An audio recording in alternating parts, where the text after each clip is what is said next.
नमस्कार, बहुत स्वागत है आप सभी का। मैं हूं आपके साथ नैना यादव और आप देख रहे हैं हमारा खास शो कोई सताए हमें बताए। हिंसा, बवाल और आगजनी, ये हाल नेपाल का। नेपाल में हिंसा की आग कितनी भयावह थी ये पूरी दुनिया देख चुकी है। नेपाल अपनी बर्बादी की तस्वीरें ले रहा था तो वहीं दूसरी तरफ कुछ लोग मोबाइल कैमरों में रील्स बना रहे थे। एक देश हिंसा की आग में झुलस रहा था, सड़कें खून से लाल थीं, लेकिन उसी वक्त कुछ युवा मोबाइल कैमरे के सामने पोज दे रहे थे जैसे ये कोई तमाशा हो। सड़कों पर धुआं था, आग थी, हिंसा थी, लोग चीख रहे थे, पुलिस गोलियां चला रही थी, लेकिन युवाओं के बीच एक क्रेज था, वो था रील बाजी का।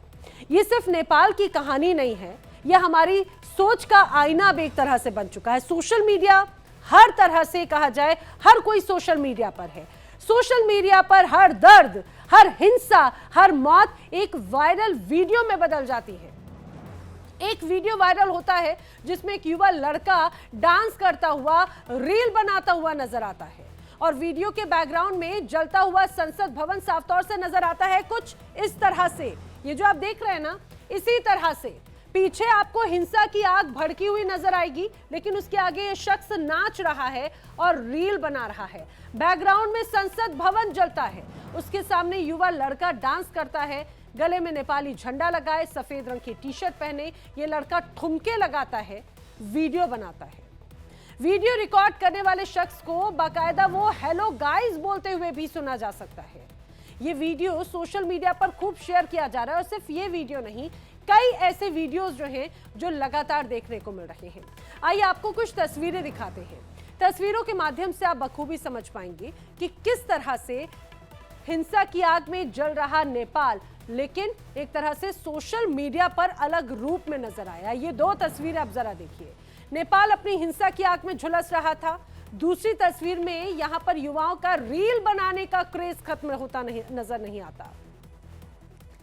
अब अपने आप में ये तस्वीरें बहुत कुछ कहती हैं, लेकिन जब ये रील्स वाली तस्वीरें सामने आई तो लोगों की अलग अलग प्रतिक्रियाएं भी देखने को मिली थी।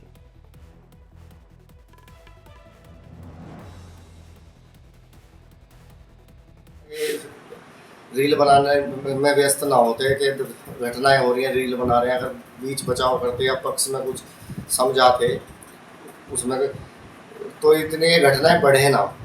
मेरा तो ये मानना है, अगर जितना टाइम रील बनाने में लगा रहे इतना लोगों को समझाने में लगा देते मौका वारदात पे, तो इतनी घटनाएं ना होती। आजकल के जो युवा लोग हैं, ये जो नेपाल में रील बनाई जा रही थी, तबाही हो रही थी, एक तरफ रील बनाई जा रही थी।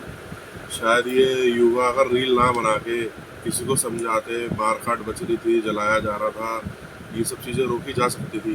बाकायदा जो युवा रील बना रहे थे वो ना बनाकर, रील का क्रेज इस तरीके से हो गया है, रोड पे एक्सीडेंट हो जाता था और वो हॉस्पिटल ना पहुंचाकर रील बनाना चालू कर देते हैं। बच्चे जो है, अब की जनरेशन जो है सोशल मीडिया पे ज़्यादा दिमाग लगा रही है और जिसमें कि उससे नुकसान बहुत है। यूट्यूब पे इतने दीवाना हो जाए, रोड पे भी चल गए हैं तो हादसे हो जाए, उन्हें कोई दिक्कत नहीं है बच्चों को। जो नेपाल की जो घटना है वो थोड़ा सा मिक्स्ड है, अच्छी भी है, थोड़ा सा बुरा भी है। मुझे लगता है कि आवाज़ उठाना बहुत ही ज़रूरी था। लोग, जनता आवाज़ उठाएगी तभी सरकार को पता चलेगा कि हाँ, कि कुछ गड़बड़ हो रही है और उसके बाद वो उसको सही कर सकते हैं।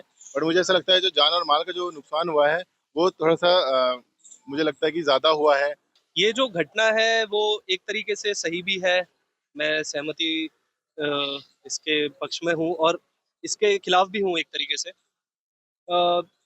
हाल ही में आपने एक बांग्लादेश में भी देखा होगा कि बांग्लादेश में भी प्रोटेस्ट हुआ, स्टूडेंट प्रोटेस्ट के नाम पर उन्होंने बिल्डिंगें फूंक दी और पार्लियामेंट जला दी और तख्ता पलट हो गया। और सेम ऐसा ही अभी नेपाल में भी हुआ है। तो नेपाल में मुझे ऐसा लगता है कि स्टूडेंट प्रोटेस्ट था, वो आप सोशल मीडिया के अगेंस्ट, बैन के अगेंस्ट, जो भी आप कहना चाह रहे हैं, वो एक सही माध्यम से अगर करते तो वो बेटर होता। तो आपने लोगों की प्रतिक्रियाएं सुनी। लोग इसे एक तरह से संवेदनहीन मान रहे हैं और यही बार बार कहा जाता है कि क्या अब मानवता बनाम सोशल मीडिया एक तरह से तस्वीर बनती नजर आती है। खासतौर से नेपाल की तो तस्वीर जो सामने आई उससे यही नजर आता है। अब ऐसे में बड़े सवाल खड़े हो जाते हैं। बड़े सवाल ये कि आज का समाज अब क्या संवेदनहीन हो गया है, इतना संवेदनहीन कि उसे किसी की तकलीफ तक नजर नहीं आती, लेकिन वीडियो और रील जरूरी है। क्या रील और लाइक्स ने हमें एक तरह से हकीकत से काट कर रख दिया है? सवाल यह भी कि क्या सोशल मीडिया ने हमें असंवेदनशील बना दिया है? क्या आज की युवा पीढ़ी अब असल जिंदगी की पीड़ा से कट चुकी है? उसे कोई मतलब नहीं उसके सामने कोई तड़प रहा हो, उसके सामने कोई हिंसा हो, कोई कुछ जल रहा हो, इससे कोई फर्क नहीं पड़ता। मेरे साथ में कुछ खास मेहमानों का जो पैनल है वो जुड़ रहे हैं। आइए मैं आपको उनसे मिलवाती हूं और हम यही जानने की कोशिश भी करेंगे कि आखिर युवाओं की इस तरह की मानसिकता को क्या कहा जाए और उनके पीछे, इस मानसिकता के पीछे आखिर क्या उद्देश्य होता है। मेरे साथ में खास मेहमानों का पैनल है। इस दौरान डीयू की प्रोफेसर लतिका गुप्ता जी इस समय मेरे साथ में जुड़ रखी हैं, आपका बहुत स्वागत है। आलिशान हाशमी हमारे साथ में यूथ एक्टिविस्ट जुड़ रखे हैं। साथ ही साथ हमारे साथ में नेपाल से भी जल्द ही एंजनीना कार्की हमारे साथ में जुड़ रही हैं, वरिष्ठ पत्रकार। अरविंद ओत्ता जी भी हमारे साथ में जुड़ रहे हैं, मनोवैज्ञानिक हैं। प्रोफेसर विनय कुमार हैं, जो कि विनय कुमार पाठक जी हैं, वो हैं CSJM यूनिवर्सिटी के वाइस चांसलर, वो भी जल्दी मेरे साथ में इस चर्चा में जुड़ेंगे। फिलहाल आप सभी मेरे साथ में जो इस दौरान मौजूद हैं, आप सभी का बहुत बहुत स्वागत है। लेकिन शुरुआत में अरविंद जी आप ही से करना चाह रही हूं, जरा समझाने की कोशिश कीजिए कि जिस तरह की तस्वीरें अभी पिछले कुछ दिनों से बहुत आम हो चुकी है, सामने हिंसा है, कभी कोई एक्सीडेंट है, कभी कोई मारपीट है, यहाँ तक कि कई ऐसी भी घटनाएं हमने देखी जहां पर लोग कंट्रोल कर सकते हैं, कोई घटना को होने से रोक सकते हैं। अरविंद ओत्ता जी भी हमारे साथ में जुड़ चुके हैं, विनय कुमार पाठक जी भी हमारे साथ में जुड़ चुके हैं। लेकिन अरविंद जी, लोग उसे रोकने की बजाय वीडियोस बना रहे होते हैं। क्या मानसिकता हो गई है सही लोगों कहा। की? यस, इसके पीछे अगर हम मनोवैज्ञानिक कारण देखें तो बहुत सारे कारण से हम एक लिस्ट बना सकते हैं कि क्या क्या वजह हो सकता है। बट एक जो मैं यहाँ पॉइंट आउट करना चाहूँगा वो है वायरल होने की चाह, virality in social currency, I will say. वो ज़माना था जब इन सब चीज़ों से बहुत ज़्यादा फर्क नहीं पड़ता था। आज से अगर हम 8-10 साल बाद की बात करें तो बट आज के टाइम पे लाइक, शेयर, आप कितना वायरल हैं किसी अकाउंट पे, किसी भी सोशल मीडिया प्लेटफॉर्म पे, वो एक करेंसी की तरह है। उससे हमें ऐसा अनुभव होता है कि यस आई हैव पावर, तो उससे पावर मिलता है। और ये जो आप अभी जो हम दिखा रहे थे कि एक कोई सज्जन है और वो डांस कर रहे हैं, वायरल राइट करने का ट्राई कर रहे होंगे कि वो अगर कुछ ऐसा करेंगे तो वो वायरल हो जाएंगे ऑन सोशल मीडिया। मैं ये बताना चाहूँगा कि यहाँ जब भी कोई इंडिविजुअल किसी भी हिंसा में शामिल होता है या इस तरीके की चीज़ों में इन्वॉल्व होता है तो वहाँ एक कलेक्टिव कॉन्शसनेस, ये कॉन्सेप्ट है साइकोलॉजी में जिसकी हम बात करते हैं कि वो अपनी जो इंडिविजुअलिटी है वो कहीं ना कहीं ब्रेक करके वो जो उस टाइम का जो परिदृश्य है या उस टाइम जो एक मॉब कह ले या क्राउड कह ले, उनकी जो साइकोलॉजी होती है, उनका जो थिंकिंग पैटर्न होता है, वो उसके साथ जाना चाहते हैं। लेकिन एक और पॉइंट है कि हम अपने आप को, अगर किसी समाज में किसी चीज की मान्यता है तो हम हमेशा चाहते हैं कि हम अपने आप को उससे जोड़े जिससे हमारी पहचान उससे हो जाए, है ना। लेकिन ये कब क्रॉस कर जाता है तो राइट एक लिमिट और एक जगह पे कब कोई भी प्रोटेस्ट, राइट, और प्रोटेस्ट कभी भी अगर हिंसक प्रोटेस्ट हो तो उसकी एक्सेप्टेंस तो हो ही नहीं सकती किसी भी सभ्य समाज में। लेकिन अगर वो प्रोटेस्ट अगर हिंसक है भी, राइट, बहुत सारी चीजें हैं जिसमें वहाँ की जो राइट सिस्टम है, वहाँ का सिस्टम, उसका भी बहुत रोल है। तो आप जो वीडियो की बात कर रहे थे उसमें उसे देख के ऐसा लग रहा है कि वो एक पहचान पाने की कोशिश कर रहे हैं कि मैं भी इस प्रोटेस्ट में था, देखो इतना बड़ा प्रोटेस्ट लेकिन हुआ। अरविंद जी, मैं ये बहुत महत्वपूर्ण है, आपने वही कहा कि लोगों को रील्स की या फिर सोशल मीडिया पर पहचान, वायरल होने की या कुछ लाइक्स की चाहत होती है। लेकिन आप देखिए सोशल मीडिया की ही ये ताकत है, सोशल मीडिया की ताकत का ही नतीजा है कि नेपाल में सत्ता परिवर्तन हो गया सोशल मीडिया के आधार पर ही, उसी ताकत के माध्यम से। यहाँ की ये युवा पीढ़ी की ताकत है। लेकिन जब ये तस्वीरें हम अपने दर्शकों को दिखाते, मैं चाहूंगी एक बार फुल फ्रेम में ये तस्वीर दिखाएं। ये जो पूरा वीडियो है एक एक करके अगर आप देखेंगे, यहाँ पर ऐसा कतई नहीं लग रहा कि ये किसी जगह की हिंसा की कोई जगह है। ऐसा लग रहा है कि लोग यहाँ पिकनिक मनाने के लिए आए हों। यहाँ पे कार्ड्स खेले जा रखे हैं, लोग डांस कर रखे हैं। और देखिए जिस जगह पे, जिस इमारत को जलाया गया, लोग उस छत पे खड़े होकर बाकायदा वहां पर रील्स बना रहे हैं, डांस कर रहे हैं, गानों की रील्स बना रहे हैं, खेल रहे हैं, कूद रहे हैं।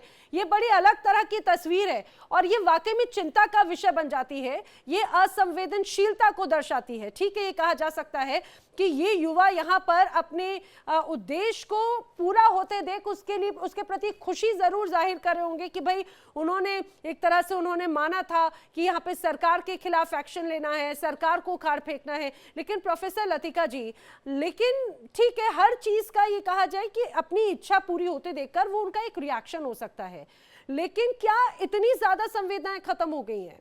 नेपाल की तस्वीर बहुत ज्यादा भयावह है आज की मौजूदा स्थिति को लेकर, जो सोशल मीडिया की ताकत तो दिखाती है, लेकिन इसी जेंजी की ये कहा जाए कि असंवेदनशीलता भी दिखाती है।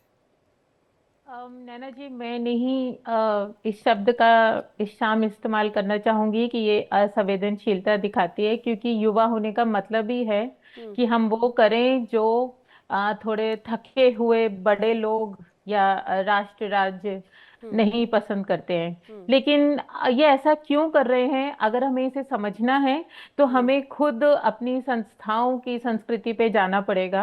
और पिछले 10-15 वर्षों में आप देखिए, विश्वविद्यालयों में, स्कूलों में, एशिया के सभी राष्ट्रों में एक संस्कृति चलाई गई है। सेल्फी पॉइंट लगाए गए, छोटी छोटी बात पे ये कहा गया कि अगर आपको कोई समस्या है तो आप मुख्यमंत्री को, इनको, उनको व्हाट्सएप पे संपर्क करिए, फेसबुक पे संपर्क करिए। तो ये एक संस्कृति दरअसल शिक्षा संस्थानों और एक आम संस्कृति के रूप में पैदा की गई। जो लोग 2095 सन 1995 के आसपास पैदा हुए होंगे, वो जब तक स्कूलों में पहुंचे तब तक उनको संस्थाओं ने और मीडिया ने, एक आम राजनीतिक समाज ने, आर्थिक समाज ने इस तरह ढालना शुरू कर दिया था। आप आज भी देखिए तो स्कूलों में, विश्वविद्यालयों में फेसबुक पे अपनी फोटो डालो, आपने कुछ काम किया डालो, आप मरने में गए, आप जीने में गए, आप डालो। इसको एक तरह से शिक्षा बनाया गया है, उनको इसमें ढाला गया है। अब आप युवा से ये उम्मीद करें कि वो बहुत गमगीन हो जाए, क्योंकि नेपाल का जो हालत हो चुकी थी, जो असमानता बढ़ चुकी थी, मध्यम वर्ग बिल्कुल सिकुड़ चुका था और नौकरियां ना मिलने की, पढ़ाई के मौके बहुत कम होने की जो एक घुटन थी, जब वो निकलेगी, जब वो सड़क पे आएगी, तो ये सोचना कि वो नाचे ना या वो अपना गुस्सा केवल गुस्से के रूप में दिखाएं, जबकि उसी पीढ़ी को हमने हाथ में ये औजार थमाया है और इससे अपनी अभिव्यक्ति का रास्ता दिखाया है।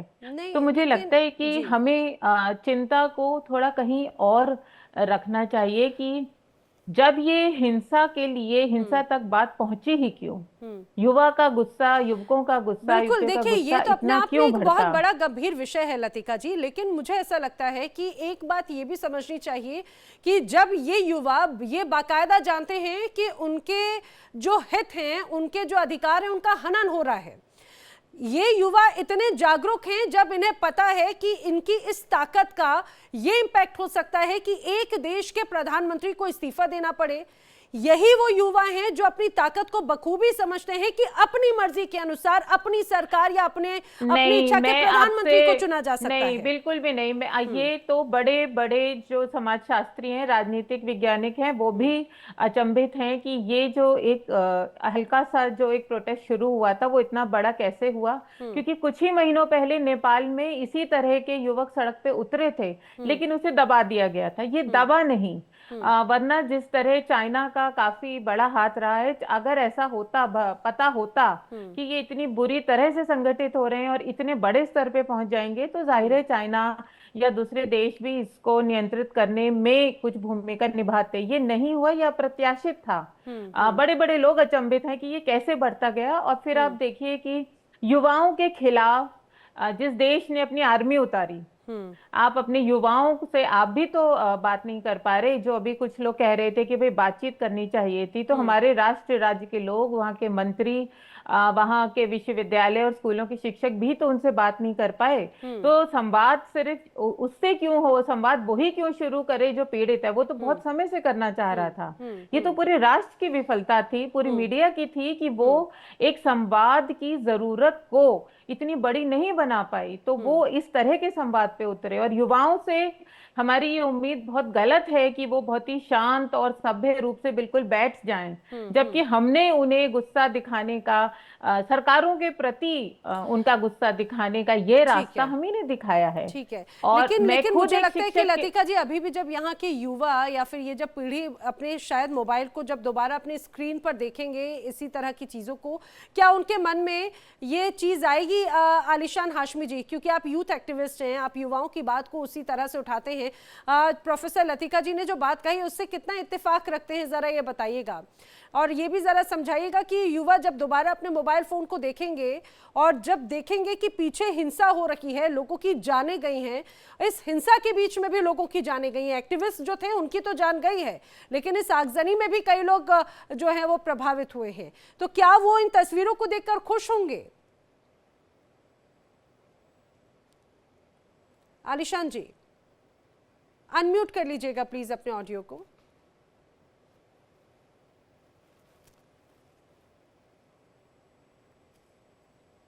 हेलो, अब आवाज आ रही है? जी जी बिल्कुल, बोलिए। हाँ जी। मैम देखिए, पहली बात तो ये जो चीज हुई है वहां पे, ठीक है, वहां एक राजनीतिक क्रांति आई है और बच्चों के अंदर गुस्सा था, जो वहां पे नेपो किड वाला जो उन्होंने हैशटैग चलाया। मगर देखिए, ये चीज कहीं से भी जो इस तरह से आगजनी करना और अपनी ही संपत्तियों को जलाना, जो आप मूवमेंट लेके उठे एंटी करप्शन, आपने सुप्रीम कोर्ट जला दिया जिसके अंदर सारे दस्तावेज होते हैं। तो मेरे हिसाब से किसी भी आंदोलन को अगर उग्र होना होता है तो फिर उस आंदोलन की तारीफ तो मैं नहीं समझता हूं कि उस उग्रता की तारीफ की जानी चाहिए। और बात आई नेपाल की मैम, तो यहाँ इतिहास आप देखें तो बहुत पुराना है। चाहे 1950 के दशक में राणा साम्राज्य के खिलाफ आंदोलन किया गया हो, चाहे पंचायती राज का वहां आंदोलन रहा हो, चाहे मधेसी आंदोलन रहा हो, वहां जब जब आंदोलन उठे हैं, आंदोलन वहां उग्र हुआ है। और हम जिस देश में बैठ के इस आंदोलन के ऊपर चर्चा कर रहे हैं, इस देश में उग्र आंदोलन का इतिहास नहीं रहा है। हमने बड़े कामयाब आंदोलन किए हैं इस देश में, लेकिन हमारा इतिहास कभी उग्र आंदोलन का नहीं रहा है। तो मैं अगर अपनी संस्कृति को ही सामने रख करके बात करूं तो आंदोलन होना जरूरी है, ये हमारा लोकतांत्रिक अधिकार है, मगर किसी भी आंदोलन में इस तरह से असंवेदनशील होकर के आप एक देश की फाइनेंस मिनिस्टर रही हैं, उनकी पत्नी को आप जान का नुकसान पहुंचाएं, पूर्व प्रधानमंत्री की पत्नी की जान आप हलाक कर दें, तो मेरे नजर में ये आंदोलन सही है, मगर इस आंदोलन में जो आउटकम से कुछ निकल के आए हैं वो काबिले तारीफ नहीं है। That should be under scrutiny. और लोगों को जब ये बाद में इस चीज को देखेंगे तो मुझे ऐसा लगता है कि ये दुखदायक तो उन्हें भी लगेगा, उनकी आने वाली जनरेशन। लेकिन आलिशान जी, सबसे महत्वपूर्ण बात ये, नेपाल तो अपने आप में एक बहुत बड़ा उदाहरण है क्योंकि उसकी तस्वीरें सामने आई हैं। हमने कई बार कई जगहों पर देखा, सड़कों पर किसी का एक्सीडेंट हो गया, लेकिन लोग उसकी मदद करने की बजाय जल्दी से अपनी पॉकेट से मोबाइल फोन निकालते हैं, कैमरा ऑन करते हैं, रिकॉर्डिंग ऑन करना शुरू कर देते हैं। उस पूरी परिस्थिति को लेकर सामने वाला व्यक्ति तड़पता है। हमने बहुत जीता जागता उदाहरण हाल ही में अहमदाबाद में जब प्लेन क्रैश हुआ था तो इस दौरान भी देखा था, कई लोग वहां पर आसपास के लोग मोबाइल कैमरा लेकर खड़े हुए थे। एक व्यक्ति ने तो उसके बाद में रोते हुए बात कही कि मैंने अपने हाथों से 2 बच्चों को वहां से जिंदा जलते हुए बाहर निकाला, लेकिन ये कि सही, क्योंकि कई लोग वीडियो बना रहे थे लेकिन वो आगे नहीं आए। मैं जब आया उसके बाद में बच्चों को लेकर गया, बच्चों की उस समय तक मृत्यु हो गई। वो व्यक्ति रोते हुए कह रहे थे कि मैं समझ नहीं पा रहा हूं कि आखिर लोग इस वीडियो का करेंगे क्या, कि लोगों की को तड़पता हुआ देखकर, और उसमें ज्यादातर युवा थे, वो युवा आखिर उन लोगों को तड़पता हुआ देखकर कैमरे में कैद कर करेगा क्या उन वीडियोस का, कुछ चुनिंदा लाइक्स शेयर्स की वजह से। हाँ, जैसा कि अरविंद जी ने भी ये बात बताई कि वायरल होने का जो शौक आज के जनरेशन को बहुत ज्यादा हो गया है। खैर, हम भी इस जनरेशन से आते हैं, लेकिन हाँ, असंवेदनशीलता तो आप देखा जाए तो बढ़ी है, थोड़ा सोशल मीडिया के आने के बाद से बढ़ी है। देखिए, पहले भी मैम हादसे हुआ करते थे, और पहले भी हम लोगों ने ये चीज देखी है। पहले सोशल मीडिया का दौर नहीं था, तो पहले लोग ले जाने से इसलिए डरते थे कि पुलिस केस कौन जाएगा हैंडल करने, या पुलिस के सवाल जवाब कौन जाएगा उनसे सवाल जवाब का उनका सामना करने। तो मैम देखिए, ये चीज मैं सोशल मीडिया का जो आप कह रही हैं, इससे ज्यादा मैं ये चीज मानता हूं कि जवाबदेही से बचना जो एक होता है ना, ये मैं उस कैटेगरी में इसको रख करके देखता हूं, क्योंकि ये चीज तब भी थी जब सोशल मीडिया नहीं था, और ये चीज अभी है जब सोशल मीडिया आ गया है। तो इस चीज को इससे जोड़ करके देखा जाए, बनिस्बत इससे कि हमारी जनरेशन को जिम्मेदारी उठानी पड़ेगी इस चीज की, कि भाई अगर हम अपने सामने किसी को ऐसी अवस्था में देख रहे हैं, ऐसे हालात में देख रहे हैं कि जहां उसे हमारी मदद की जरूरत है, तो आपके पास मोबाइल हो या ना हो, कैमरा हो या ना हो, आपको उन सारी चीजों से हट करके आपको उनकी मदद के लिए सामने आना चाहिए। मैं, अगर आप इजाजत दे तो एक छोटा वाकया बताता हूँ। मैं उस समय कॉलेज में पढ़ा करता था जी। दिल्ली में आश्रम चौक है, वहां पे एक लेडी आई, वहां पे भागती भागती, मैं एक ऑटो से जा रहा था अपने घर जी। और उन्होंने मुझसे कहा कि भाई मेरे ससुर को हार्ट अटैक आया है और मुझे जो है इन्हें अस्पताल लेकर के जाना है, क्या आपने ऑटो दे सकते हैं? तो मैडम, वो जो दौर था वो मोबाइल का दौर नहीं था वो, लेकिन वो दौर जरूर था कि 10 लोग तमाशा लगा करके एक हादसा देखने के लिए खड़े जरूर हो जाया करते थे, मगर उस समय मैंने इस चीज को अपनी जिम्मेदारी समझी कि मैंने अपनी सवारी उनको दे दी। ठीक है, बारिश हो रही थी, जो भी था, अब लेकिन मैंने वो सवारी उनको दी। तो बात यह है मैडम कि लोगों को यहाँ पे अपनी जिम्मेदारी को समझना बहुत जरूरी है, थोड़ा जिम्मेदार होना जरूरी है। तो अरविंद जी की बात से मैं इस चीज पे पूरी तरह से मुत्तफिक हूँ कि ये जो वायरल होने का आजकल के अगर संदर्भ में देखा जाए, जो शौक हो गया है लोगों को कि भाई सोशल मीडिया पे हम वीडियो बना के वायरल हो जाएंगे और ये सारी चीजें जो हैं, तो थोड़ा तो मैच्योर होना पड़ेगा। देश अगर हमारा है तो जिम्मेदारी भी हमें उठानी पड़ेगी इस चीज की। ठीक है, मैं रुक करना चाहूंगी प्रोफेसर विनय कुमार पाठक जी का, जो कि वाइस चांसलर हैं CSJM यूनिवर्सिटी के। प्रोफेसर विनय कुमार, आपका भी बहुत स्वागत है सर। लेकिन जिस तरह से हम पिछले कुछ वक्त से लगातार तस्वीरें देखते रखे हैं, वो अपने आप में सवाल तो खड़े करते हैं। वही बात है कि लोगों का आजकल एक तरह का शगल बन चुका है ये। इसको कंट्रोल कैसे करना होगा, क्योंकि ये कोई घुट्टी तो है नहीं कि हम संवेदनशीलता की उन्हें घुट्टी पिलाएं और ये बताएं कि भाई किसी की तकलीफ के साथ में आपको उसके साथ में खड़े होना है, ना कि आपको उसका वीडियो बनाकर शेयर करके माहौल बनाना है और अपनी असंवेदनशीलता को दर्शाना है। आखिर कैसे स्थिति को संभालेंगे? ये किधर की तरफ ये पूरी स्थिति जाती है? नमस्कार, आपने बहुत अच्छे प्रश्न उठाए हैं और बहुत अच्छा डिस्कशन किया है, लेकिन 2-3 बातें बहुत महत्वपूर्ण है जी। जब हमारा ये समाज है, तो समाज में हर एक व्यक्ति को अपने को इम्पोर्टेंट दिखाने के लिए ये एक मानव का स्वभाव है। अब बहुत समय पहले केवल न्यूज़पेपर होते थे, तो कुछ लोगों की फोटो छपती थी, कुछ लोग ही वायरल हो पाते थे, लेकिन धीमे धीमे आपके टीवी चैनल्स आए। अब इसमें बहुत सारे लोग जो है वो टीवी चैनल्स के माध्यम से वायरल होने लगे, जैसे आपने हमें बुलाया और लोगों को बुलाया, वो भी टीवी पे आने लगे। उसके बाद सब लोग टीवी पे नहीं एकोमोडेट हो सकते, तो सोशल मीडिया आया। सोशल मीडिया में बहुत सारे लोग एक साथ वायरल हो सकते हैं और एक साथ चीजों को देख सकते हैं। और आपने खुद देखा होगा कि बड़े बड़े टीवी चैनल्स के डिबेटर्स जो भी डिबेट करते हैं, उसके बाद वो तुरंत डिबेट के बाद उसके कुछ एक्सपर्ट्स सोशल मीडिया में डालते हैं। जैसे कि मान लीजिए कोई विवाद हुआ या उनको कोई अच्छा पॉइंट रखा 1 घंटे के प्रोग्राम में, तो वो अपनी 5-5 मिनट की भी रील्स डालते हैं।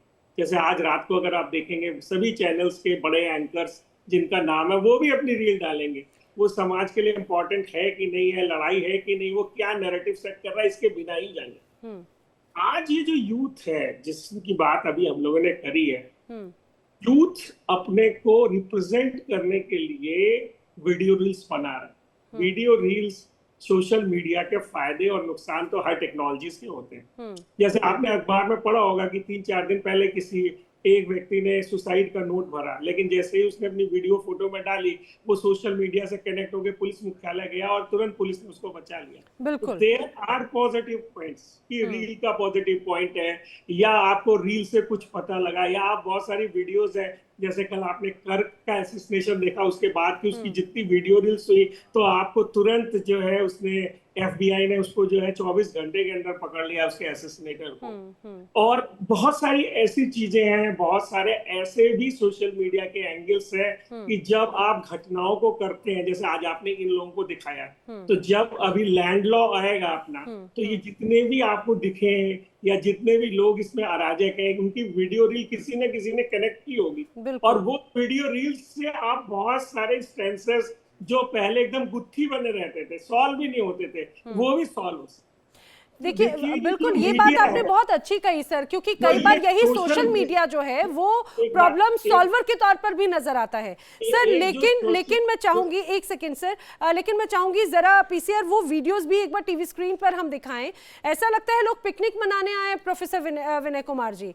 अभी आप देखेंगे तो बाकायदा ऐसा लग रहा है कि पीछे आग जल रही है, संसद जल रही है, वहां की सुप्रीम कोर्ट जल रहा है, लोग नाच रहे हैं। देखिए मैम, ऐसा होता है कि जब भी कोई आंदोलन होता है तो ये जो संसद भवन है या सुप्रीम कोर्ट है, ये करप्शन का आइकॉनिक टावर मानते हैं नए बच्चे, यंग बच्चे जिन्होंने इसके खिलाफ आंदोलन किया।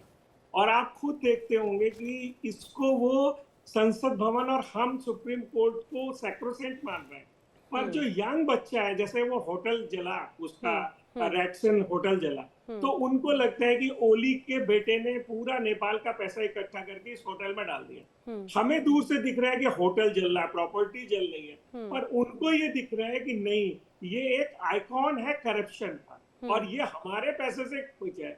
इसलिए वो अपनी चीज पे, आप दूसरी मनोदशा से बच्चों की समझिए जो आंदोलन करते हैं, उन्हें लगता है आइकॉनिक है। जैसे कि फॉर एग्जाम्पल कोई कंट्री है, उसमें बड़ी बड़ी मूर्तियां होती हैं, उन मूर्तियों को कोई ढहाता है, वो बोलता है नहीं साहब, हम औपनिवेशिक जो चीज है, ये हमारे को जो है औपनिवेशिक चीज है, ये हमको गुलामी सिखा रहा है। और इसीलिए देखिए हम बहुत बड़े बड़े चीजों को तोड़ते हैं, उनका नाम बदलते हैं, उनको चेंजेस करते हैं। ये एक पावर ऑफ रिकग्निशन है। हमें दूर से दिख रहा है वो सुप्रीम कोर्ट जला है, हमें दिख रहा है दूर से वो रेडिसन होटल जला है, हयात जला है, उन्हें लग रहा है नहीं, ये लीडर्स के करप्शन के पैसे से, हमारे से जिससे जॉब लगनी थी उनके पैसे को कुछ लोगों ने करप्ट करके इस होटल और प्रॉपर्टी को बनाया। तो ये डिफरेंट माइंडसेट होता है और डिफरेंट परसेप्शंस होता है। जैसे कि हम लोग देखते रहते हैं कि डिफरेंट परसेप्शंस पे लोग एआई रील्स बनाते हैं, एआई व्यूज बनाते हैं, तो हमको दूसरे के व्यूज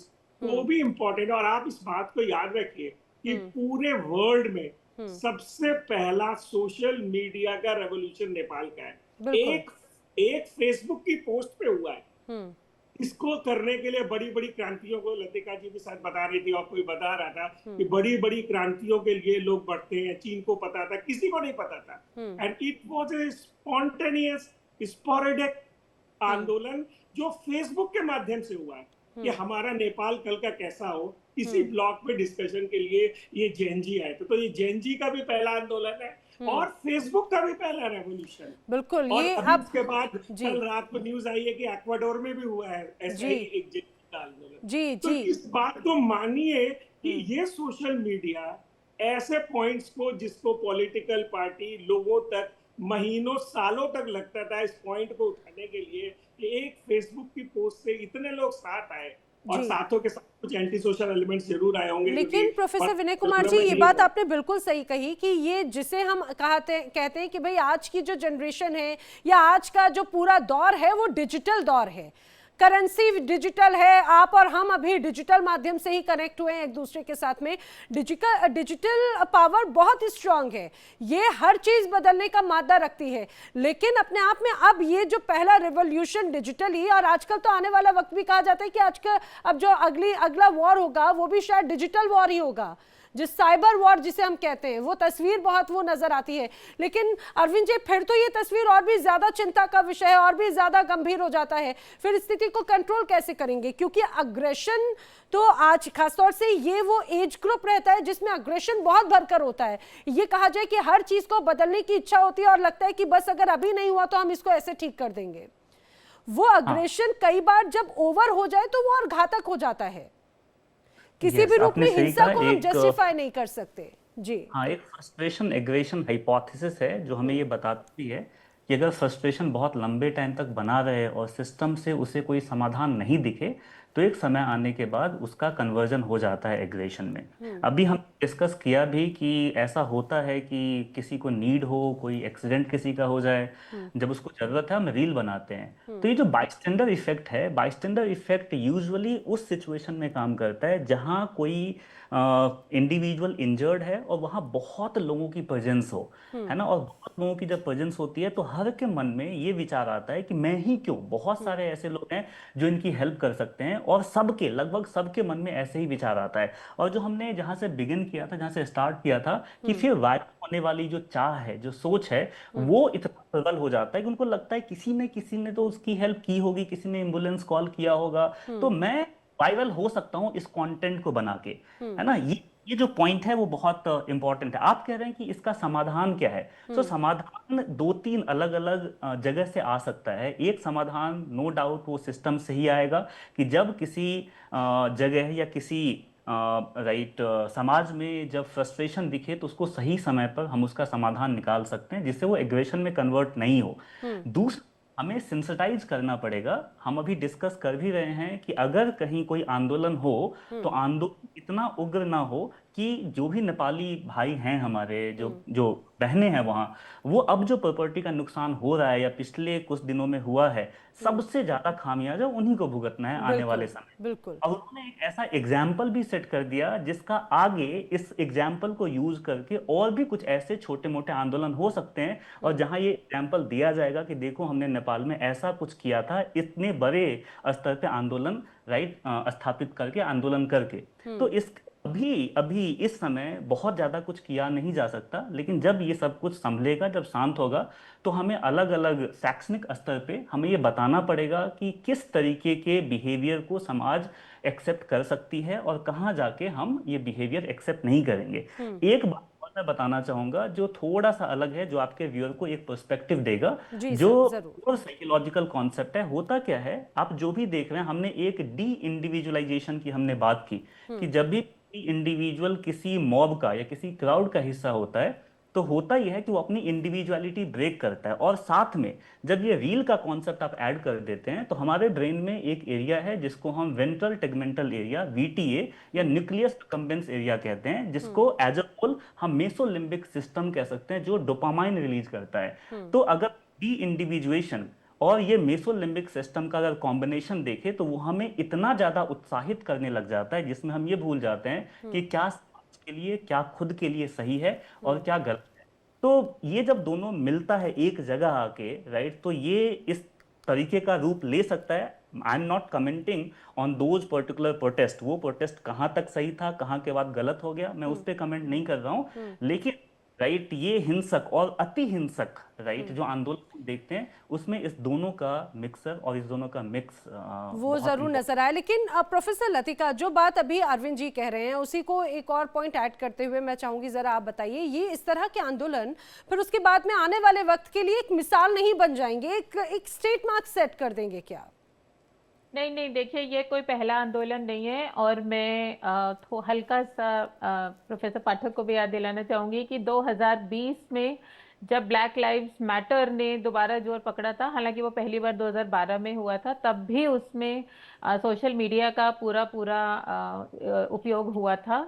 और हमें ये बात माननी पड़ेगी कि दुनिया भर में कई समाज और बहुत सारे समाज अलग अलग तरह के दर्दों से, समस्याओं से गुजर रहे हैं, और जिसमें बेरोजगारी एक बहुत बड़ी समस्या है। लेकिन सोशल मीडिया ने क्या करा है कि हमारे हाथ में बहुत अच्छे और बहुत आलीशान जीवन की छवियां दे दी हैं। तो रोज अपनी हथेली पे उस यंत्र को लेके तरह तरह की समस्याएं और ज्यादा व्यक्ति के मन में बढ़ती हैं। तो युवाओं में आक्रोश जो है वो हमेशा से रहा है, चाहे वो 1970 के दशक में विश्वविद्यालय, अमेरिका के विश्वविद्यालयों में वियतनाम युद्ध के खिलाफ हो, या हमारे पड़ोसी देश बांग्लादेश में हुआ हो। युवाओं को बस एक और जरिया मिला है अपने आक्रोश को व्यक्त करने का। और मैं इसमें चाहूंगी कि हमें सबको अपनी जिम्मेदारी माननी चाहिए। आप मीडिया को देखिए, मीडिया चैनल्स एक खबर देते हैं अब अधिकतर, अखबार छापते हैं कि क्या सबसे ज्यादा वायरल हुआ, बारिश हुई तो ट्विटराटी ने क्या कहा, फेसबुक पे क्या कहा। आपने कितनी कितनी बार बताते हैं आप लोग कि इतने लाखों करोड़ों फॉलोअर्स हैं, हो व्यूज गए, इतने हैं, ट्वीट हो शेयर्स गए, हैं, बिल्कुल है ना। तो जो लोग ये सब देखते हुए बिल्कुल जैसे माँ की घुट्टी में उन्होंने पिया हो, जो बड़े हुए हैं और जो अब देख रहे हैं बहुत अच्छी जिंदगी या कहूँ कि आलीशान जिंदगी की छवियां, लेकिन अपनी जिंदगी में बहुत दुख है, तो जाहिर है समाज में टूटन है, बिखराव है। और उसको ये सोचना कि यहाँ आंदोलन कम उग्र हो गया, यहाँ ज्यादा हो गया, मुझे नहीं लगता कि हम इस तरह के अंतर कर सकते हैं। क्योंकि मैं ये भी याद रखना चाहती हूँ हर क्षण कि जो इसमें घायल हुए, जो मरे, वो भी खुद युवा थे। यस। और वो उन्होंने जाने दी, ठीक उसी तरह जैसे 70 में अमेरिका के विश्वविद्यालय के कैंपसेस में लोग मरे, ठीक उसी तरह जिस तरह मंडल के समय दिल्ली में और पूरे देश में बहुत ज्यादा विरोध हुआ और लोग मरे। तो युवाओं का आक्रोश अगर हट रहा है और वो अगर हमें आज असंवेदनशील लग रहा है, खासकर इस जरिए पे, तो हमें सोचना होगा कि हमने उसको कितना बढ़ावा दिया है। जब इतनी बाढ़ आ रही थी तब भी उसी तरह अखबारों में और टीवी के कई चैनल्स पे जो ये खबरें आ रही थी कि फेसबुक पे और ट्विटर पे लोग बाढ़ का मजाक बनाते हुए या सरकार की खामियां दिखाते हुए क्या लिख रहे थे। तो अगर वो मीडिया की पूरी एक संस्कृति है तो वो जाहिर है कि युवा पीढ़ी ने भी अपनाई है। दरअसल इनको जेन जी टर्म, इससे ये भी तो हम ही ने दिया है ना इनको, और इन्होंने उसको अपनाया है, तो हमें भी इसमें अपनी जिम्मेदारी को मानना चाहिए। तो और मुझे लेकिन नहीं लगता प्रोफेसर लतिका, ये तो अब अगर एक स्टैंडर्ड अगर सेट हो जाता है इस तरह के नेपाल के रिवॉल्यूशन को लेकर, अगर हम देखते हैं खासतौर से विदेशों में भी, अभी फ्रांस में भी इसी तरह की स्थिति हम देख रहे हैं और कई ऐसे दुनिया में अलग अलग कोनों पे रिवॉल्यूशंस के नाम पर एक अलग प्रदर्शन नजर आता है।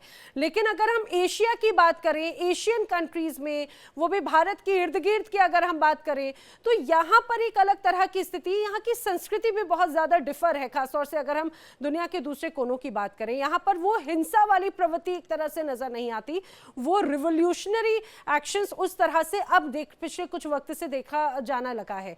लेकिन अगर नेपाल का ये रिवॉल्यूशन एक स्टैंडर्ड, अगर एक स्टेट मार्क सेट करता है, तो आने वाले वक्त के लिए कितना गंभीर है ये? नहीं, बिल्कुल आप कैसे इतना अलग कर रही हैं, क्योंकि ये जो टेक्नोलॉजी है ये तो ई हाईवे और आपको ग्लोबल सिटीजन और इस तरह की भ्रामक शब्दावली में उलझाए हुए है कि आप नेपाल के गांव में हैं, चाहे आप भारत के गांव में हैं, आप अपना सपना देख सकते हैं अमेरिका जाने का, नॉर्वे जाने का, कहीं भी जाने का।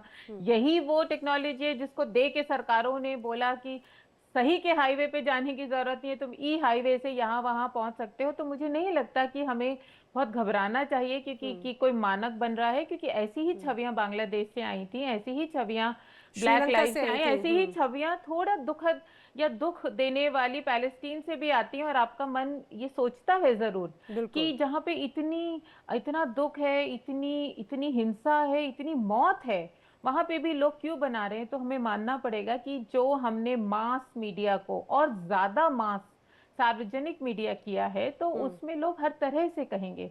उसमें जो स्टेट कंट्रोल्ड मीडिया था और उसका जो एक नियंत्रण था, एक संभाल थी, वो उससे हट जाता है मास मीडिया में। और हमें इसको मानना पड़ेगा कि आप जब लोकतांत्रिक बनाते हैं, उसको फैलाते हैं, तो वो जिसके हाथ में जाएगा उसकी अभिव्यक्ति जिस तरह की है वो करेगा।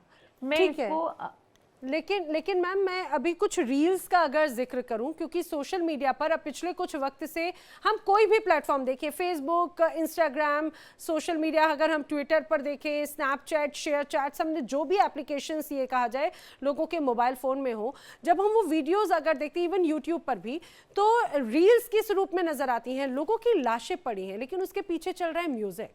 लोगों की लाशें, लोग वहां पे बदहवास से हैं, लेकिन उसके साथ में गाने जो हैं वो बीट्स बिल्कुल नहीं कम हो रही, लोगों की लाशें गिरती जा रही हैं। आलिशान, तब जरूर मन में सवाल ये खड़ा होता है कि तब आपके उस इंटेंशन पर लोग प्रश्न खड़े करने लग जाते हैं कि क्या वाकई में आप ये चाहते थे? और अगर किसी की जान जा रही है, ठीक है, आपने जो जिस चीज को लेकर रिवॉल्यूशन आपका था, आपने उस चीज को पाया, आपने वो बदला, आपको सरकार पसंद नहीं थी, आपको कोई आदेश का आपको विरोध करना था, वो सारी चीजें की और आप जो चाहते थे वो हुआ। लेकिन ये जिस तरह के जब हम रील्स देखते हैं तो बार बार मन में यही आता है, क्या इसीलिए रिवॉल्यूशन हुआ ये? देखिए मैम, जो मैं रील अभी आपके चैनल पे देख पा रहा हूँ, वो बच्चा जो डांस कर रहा है, ये एक तरीके से एक असंवेदनशीलता तो है, मगर अगर आप उस बच्चे की साइकोलॉजी को समझिएगा तो इसके पीछे अगर आप जाती हैं तो नवंबर 2023 में जो सुप्रीम कोर्ट ने सरकार को गाइडलाइन दिया था कि आप सोशल मीडिया के ऊपर एक गाइडलाइन सेट करिए, उनसे कहिए कि आप रजिस्टर करिए और यहाँ के कम्युनिकेशन मिनिस्ट्री के साथ, बिल्कुल, और आप अपनी लोकल रीच आउट्स बनाइए हमारे लिए, जिसको वाइबर और टिकटॉक और कुछ 3-4 सोशल मीडिया वेबसाइट्स ऐसे थे, 5 सोशल मीडिया वेबसाइट थे जिन्होंने जिसको एक्सेप्ट किया, बाकी उन्हें नकार दिया। तो जब सोशल मीडिया को बैन कर दिया ना वहां सरकार ने, वो नेपो किड वगैरह जो ट्रेंड करने लगा और उसके बाद जो आंदोलन सड़क पे उतरा, तब तक तो आंदोलन जो था ये उग्र नहीं था। जब बच्चों को गोली मारी गई, हेड शॉट्स मारे गए, उसके बाद ये आंदोलन उग्र हुआ।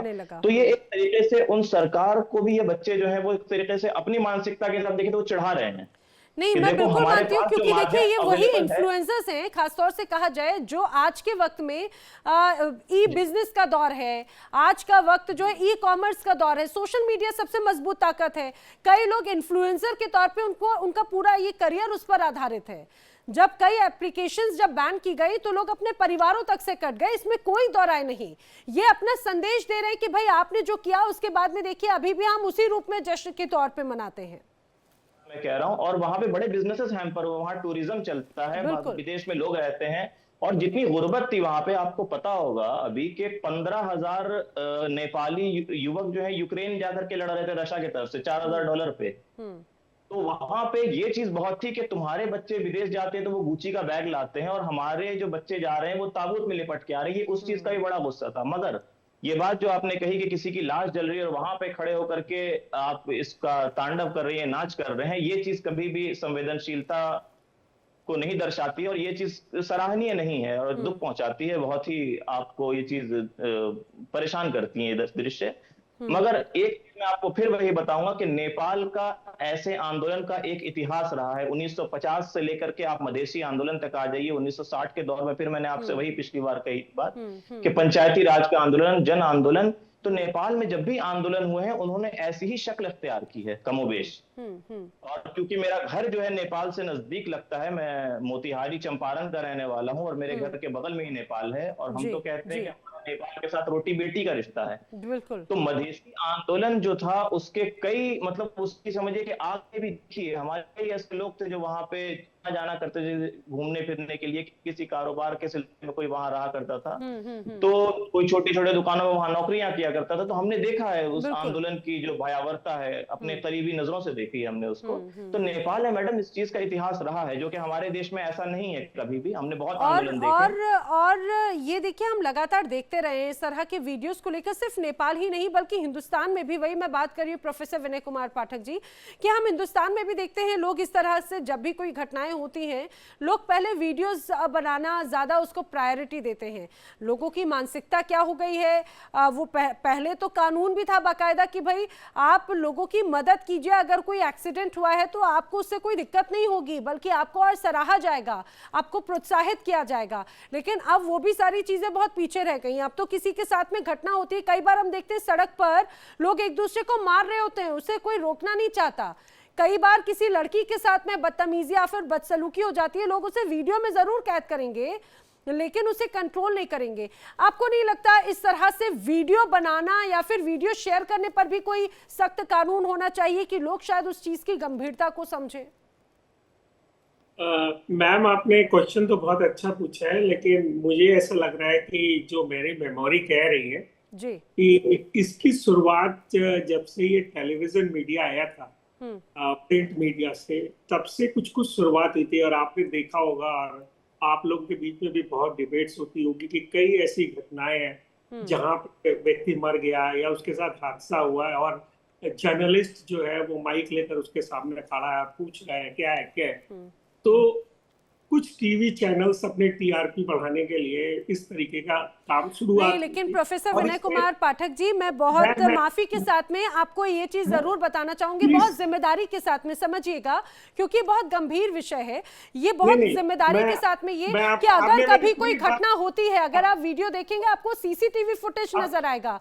हमारे साथ में कई मेरे ऐसे वीडियो जर्नलिस्ट रिपोर्टर्स हैं, जब किसी घटना अगर होती है तो उसे कंट्रोल करने के लिए पहले भागते हैं। आपने पूरी बात नहीं सुनी, तो क्या हुआ कि उससे सिटीजन जर्नलिस्ट वायरल हो गए कि भाई ऐसा है कि आप कुछ भी हो रहा हो तो पहले रिकॉर्ड करो, पहले पूछो, पहले उसको वायरल करो। और ये जो धीरे धीरे प्रवृत्ति है कि मैं सबसे पहले वायरल कर दूं, मैं सबसे पहले ब्रेकिंग न्यूज डाल दूं, मैं सबसे पहले ब्रेकिंग कर दूं इस चीज को, ये प्रथा समाज में इसको थोड़ा अंतर अवलोकन करने की जरूरत है कि ये एक मन में आ गई और मन में चैनल्स में आए, और चैनल से ज्यादा अब सोशल मीडिया पॉपुलर हुए। आप देख रहे होंगे कि कई सोशल मीडिया की लाइक्स, सोशल मीडिया के व्यूअर्स कई बड़े बड़े चैनलों के प्रोग्राम से ज्यादा है। लोग देखते हैं मैं फर्स्ट वायरल करूं, और जब हम फर्स्ट किसी चीज को वायरल करते हैं तो हम बहुत सारी चीजें, जिसकी आप एथिक्स की बात कर रहे हैं, उस सब में बहुत सारे एथिक्स छूट जाते हैं। जैसे कि फॉर एग्जांपल आपने ऑपरेशन सिंदूर के समय देखा होगा, तो रात होते होते सारे लोगों ने पाकिस्तान को कैप्चर कर लिया था ब्रेकिंग न्यूज में, और पाकिस्तान के सारे पार्ट्स आ गए, तो उसमें बहुत बड़ी डिबेट हुई थी, और हम लोगों को इंटरनेशनल मीडिया ने भी बोला था भाई आप किस तरह की कवरेज कर रहे हैं, किस तरह की चीजें बना रहे हैं। तो ये एक नई प्रवृत्ति और नया नॉर्मल डेवलप हुआ है जो इम्पोर्टेंट है।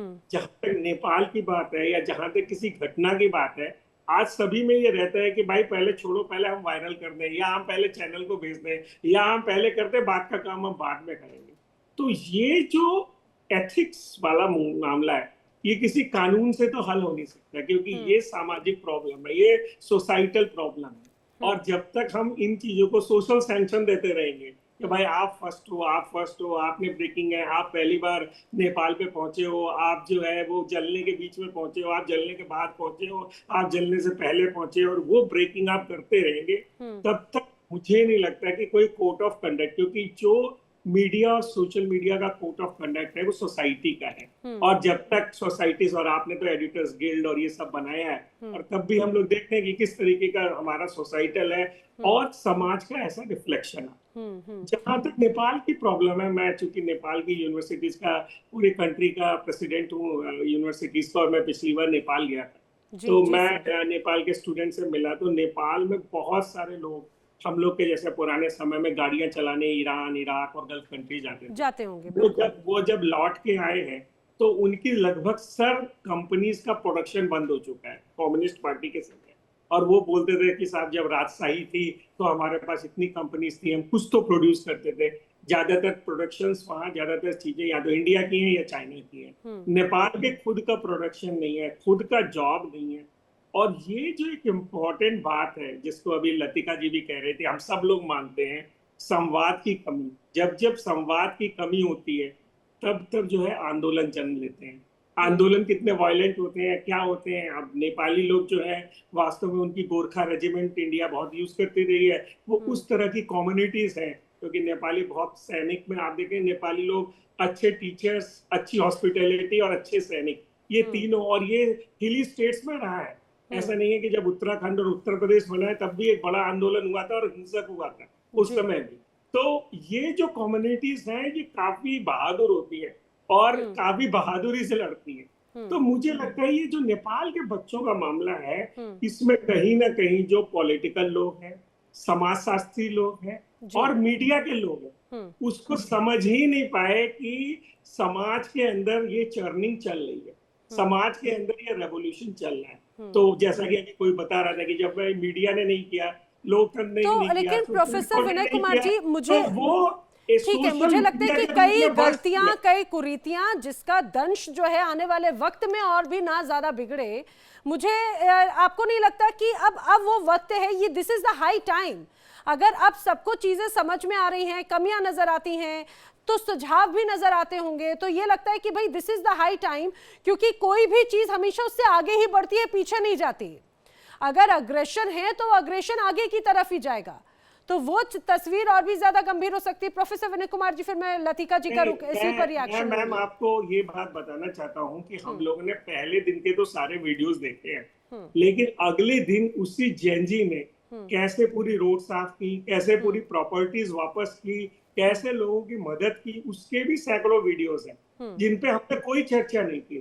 केवल 24 आवर्स के बाद 24 आवर्स के बाद उन्हीं यंग लोगों ने जाके सेवा की, सारे खून हटाए, सारे प्रॉपर्टीज को वापस किया।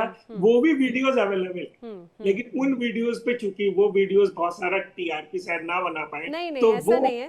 हालांकि मैं आपको दुरुस्त करूं सर, दो दिन तो हिंसा बहुत गजब की रही, लेकिन प्रोफेसर लतिका जी ठीक है, एक पार्शियल एक हिस्सा हम जरूर देखते हैं, लेकिन अक्सर कहा जाता है भीड़ का कोई चेहरा नहीं होता, और कई बार कई अच्छे आंदोलन हम देखते हैं जब दूसरे कुछ असामाजिक तत्वों के माध्यम से उन्हें हाईजैक कर लिया जाता है, कोई अच्छा उद्देश्य हो, लेकिन कुछ ऐसे लोग हैं, ये कहा जाए, जो इस चीज को बिगाड़ते हैं। तो मुझे लगता है कि जब ये कोई मास रिवॉल्यूशन इस तरह की चीजें होती हैं तो उसके फायदे तो होते हैं, लेकिन उसके साइड इफेक्ट्स कुछ और तरीके के नजर आ जाते हैं। वो कैसे कंट्रोल होंगे इस तरह की सिचुएशन में खास तौर से? देखिए, ये जब युवा आंदोलन करते हैं तो वृद्ध हो चल रहे लोग शुरू से फिर ये घबराने लगते हैं कि भाई अभी ये किसी और के हत्थे चढ़ जाएंगे और इसमें असामाजिक तत्व आ जाएंगे।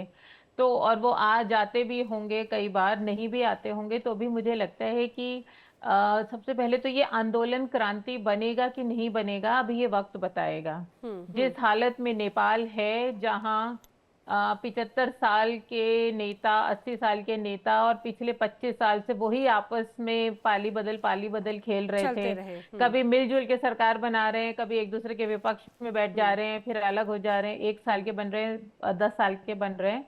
तो जाहिर है जो राष्ट्र राज्य है, जो सरकार है, वो बहुत कमजोर स्थिति में है। और अब मैम आप इस रिवॉल्यूशन को क्रांति मानती हैं? वैसे नहीं, ये जाहिर एक बहुत बड़ी क्रांति है, लेकिन इसका अंजाम क्या निकलेगा अभी हम नहीं कह सकते हैं। आप देखिए, बांग्लादेश में अब करीब 1 साल होने को आ रहा है, और उसके बाद चुनाव करवा पाना और उसको थोड़ा सा भी स्थायित्व दे पाना बहुत ही मुश्किल साबित हो रहा है। तो इस रास्ते पे आना पड़ा, ये स्थिति इतनी बिगड़ी, ये दरअसल हमारे जैसे बड़े देश के लिए भी एक मंथन का विषय है। बिल्कुल। देशों को हम बिल्कुल अलग कर देते हैं और हम कहते हैं जियोपॉलिटिक्स और हम रिश्ते बना रहे हैं, लेकिन बड़े देश और दूसरे देश उसके ऊपर कोई दबाव नहीं बना पाए। संयुक्त राष्ट्र संघ कोई दबाव नहीं बना पाया कि जिस देश में सिर्फ 1% मिडिल क्लास है, 1%, आप सोचिए कितनी ज्यादा गुर्बत गरीबी है। वहां पे एक तरह का न्यूरोसिस सा दिखता है। नेपाल में जब आप जाइए, थोड़ा सा अंदर चलिए तो इतनी गरीबी, और दूसरी तरफ एंटरटेनमेंट के लिए एक अलग से आइलैंड से बने हुए हैं जो वहां के कुछ देश हैं। तो आप 2 चीजों को दरअसल मिला रही हैं। आप ये कह रही है कि आंदोलन में उग्र हो गए, गरीबी से परेशान, बेरोजगारी से परेशान युवाओं की अभिव्यक्ति वो जिस भी तरह से हो रही है, चाहे हिंसा में खुद मर के या हमारे साथी मर गए फिर भी हम नाच रहे हैं अपना गुस्सा दिखाने के लिए, उसकी अभिव्यक्ति को हमें उससे बराबर करके नहीं चिंता करनी चाहिए, जो एक आम सामाजिक विषय है। और सोशल मीडिया के आने से पहले जब मैं भी बहुत छोटी थी या हम विश्वविद्यालय आते थे, हजारों बार जिंदगी में ऐसे दिन आए कि जब किसी ने बदतमीजी की, पूरी बस दिल्ली शहर में आईटीओ पे कहीं पे भी खड़ी है, चक्की देख रही है, लोग जड़ हो जाते हैं। तो जो जड़ होने की मानसिकता है, जो अभी अरविंद जी समझा भी रहे थे, वो थोड़ी अलग है।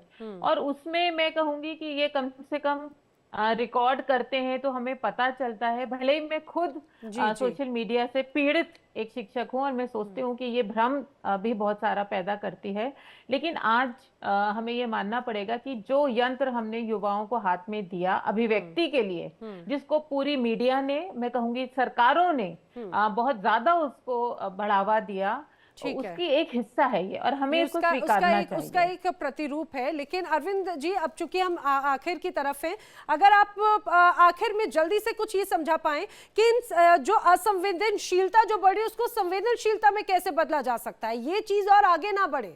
ठीक है, एक अग्रेशन इज डिफरेंट, लेकिन आपको उस चीज की एक पतली सी लकीर और रेखा को, डिफरेंस को जरूर समझना चाहिए। देखिए, इसको समझने के लिए हमें इंडिविजुअल की तरफ देखना पड़ेगा, क्योंकि एक एक इंसान से मिलकर ही पूरा समाज बनता है। अगर आप किसी भी मनोवैज्ञानिक से बात करें या किसी भी साइकियाट्रिस्ट से बात करें, तो आपको पता चलेगा कि हर वीक, राइट, ये कम नहीं है, 10% से कम नहीं होगा। इतने नंबर ऑफ केसेज हमारे पास आते हैं जिसमें और Gen Z, right, Gen Z mainly, right, और बट मेनली जेनजी जिनको प्रॉब्लम्स होती है इस इंटरनेट यूजेज की वजह से, right. We can internet addiction, social media addiction and internet gaming addiction. हमें समझना पड़ेगा कि जो लर्निंग है, आज अगर आप आज के टाइम देखें तो लोग हमारे फैमिली में भी सुबह उठ के सबसे पहला ऑब्जेक्ट जो अपने मोबाइल ही हाथ में आता है। और वही बात है कि मोबाइल हमें यूज कर रहे हैं या हम उसे यूज कर रहे हैं, आज के वक्त में तो यही लोग नहीं समझ पाते। और ये बहुत गंभीर विषय है। संवेदनशीलता और असंवेदनशीलता दोनों को दर्शाता हुआ मोबाइल अपने आप में, सोशल मीडिया उसका एक बहुत बड़ा एक हिस्सा बन जाता है। आप सभी मेरे साथ इस गंभीर विषय पर चर्चा में शामिल हुए, आप सभी का बहुत बहुत धन्यवाद। लेकिन जो तस्वीरें सामने आई वो बहुत कुछ संदेश देती है, समझाती भी है।